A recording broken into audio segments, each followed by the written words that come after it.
नमस्कार मित्रों, आज हम जानेंगे कुंडली के पंचम भाव के बारे में। कुंडली का पंचम भाव जो कि बुद्धि, संतान और पूर्व जन्म के पुण्यों का रहस्य है।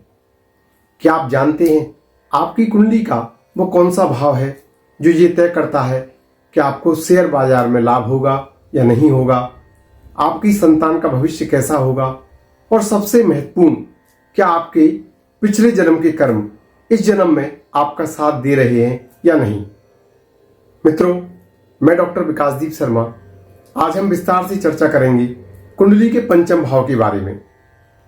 कुंडली का पंचम भाव, इसको पुण्य भाव क्यों कहते हैं और ये आपकी शिक्षा और बुद्धि को कैसे बदल सकता है, आइए जानते हैं।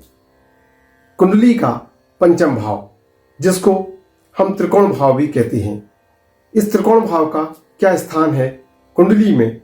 1, 5, 9 भाव, जिसको हम त्रिकोण भाव कहते हैं। पंचम भाव लक्ष्मी स्थान है, ये त्रिकोण का दूसरा स्तंभ है। पहला भाव लग्न, जो आप स्वयं है, तो पांचवा भाव आपकी सृजनात्मक शक्ति, ये भाव आपके वर्तमान जीवन के सुखों का आधार है, क्योंकि ये आपके संचित पुण्य कर्मों से जुड़ा है।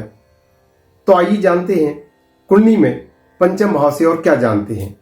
सबसे पहले संतान सुख, आपकी पहली संतान कैसी होगी, उसका स्वास्थ्य कैसा होगा और उससे मिलने वाला सुख। पंचम भाव से बुद्धि और विवेक, आपकी सोचने की क्षमता, क्या आप मौके पर सही निर्णय ले पाते हैं या नहीं।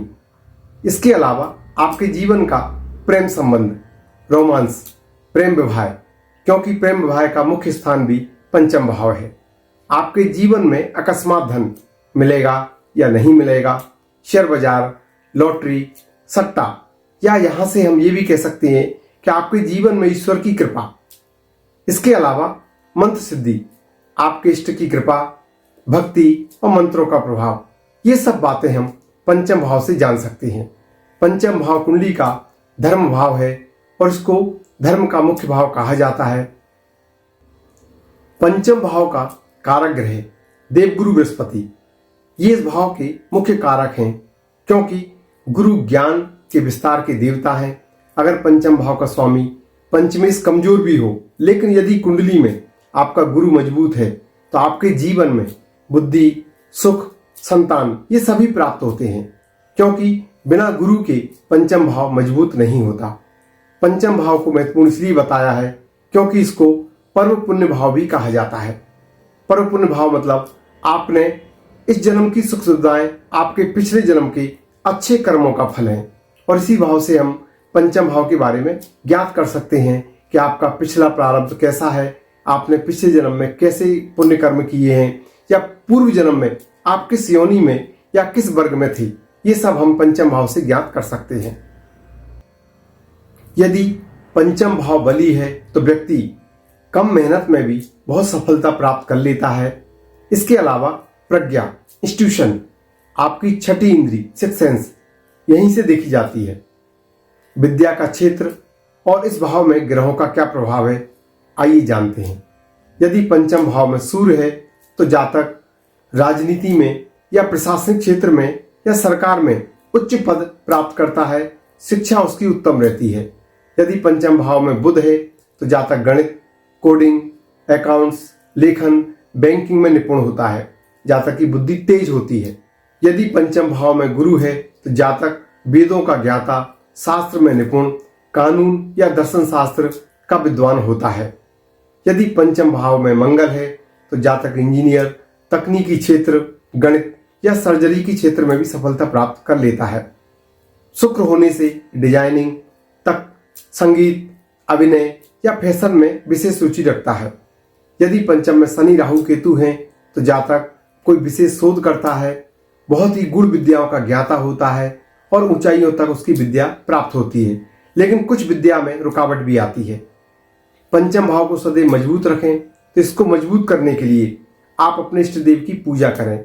अपने इष्ट देव की नियमित पूजा करने से पंचम भाव बलवान होता है, क्योंकि पंचम भाव से हम अपने इष्ट देव को भी ज्ञात कर सकते हैं।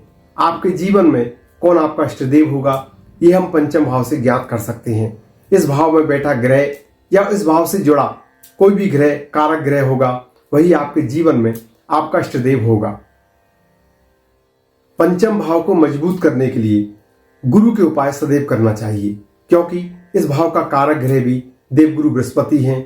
जिसके जीवन में गुरु की कृपा होती है उसके जीवन में कभी भी असफलता नहीं होती, क्योंकि बिना गुरु के ज्ञान नहीं और बिना ज्ञान के विद्या या ऊंचाइयां नहीं। इसलिए पंचम भाव को सदैव मजबूत रखें और गुरु को मजबूत करने के लिए अपने गुरु की सेवा करें, गायत्री मंत्र का जाप करें, अपने मस्तक पर पीला टीका लगावें, विद्या का दान करें, गरीब बच्चों की पढ़ाई करावें। तो मित्रों, पंचम भाव केवल शिक्षा का भाव नहीं बल्कि आपके चरित्र और प्रारब्ध का आईना है। अपनी कुंडली में देखें और कमेंट्स करें कि आपके पंचम भाव का लॉर्ड स्वामी कौन है। अगर आपको अपनी कुंडली का विश्लेषण करवाना है तो आप संपर्क कर सकते हैं। वीडियो को लाइक और सब्सक्राइब अवश्य करें। इसके अलावा अगली वीडियो में हम जानेंगे कुंडली के छठे भाव के बारे में। छठा भाव आपके जीवन में क्या करता है ये हम अगले वीडियो में जानेंगे। अंत में बस इतना कहूंगा कि पंचम भाव आपके पिछले जन्म के शुभ कर्मों का वो बैंक बैलेंस है जिसे आप इस जन्म में बुद्धि और सौभाग्य के रूप में भुनाते हैं। याद रखिए, आपकी कुंडली का ये भाव केवल ये नहीं बताता कि आपको क्या मिलेगा, बल्कि ये बताता है कि आप अपनी प्रज्ञा इंस्टीट्यूशन से संसार को क्या दे सकते हैं। इसलिए मित्रों, अपने पंचम भाव को मजबूत रखें, अपने इष्ट पर भरोसा रखें, क्योंकि यहाँ पर तर्क समाप्त होता है, वहीं से पंचम भाव की दिव्य शक्ति और ईश्वर की कृपा प्रारंभ होती है। आपको ये वीडियो कैसा लगा? धन्यवाद।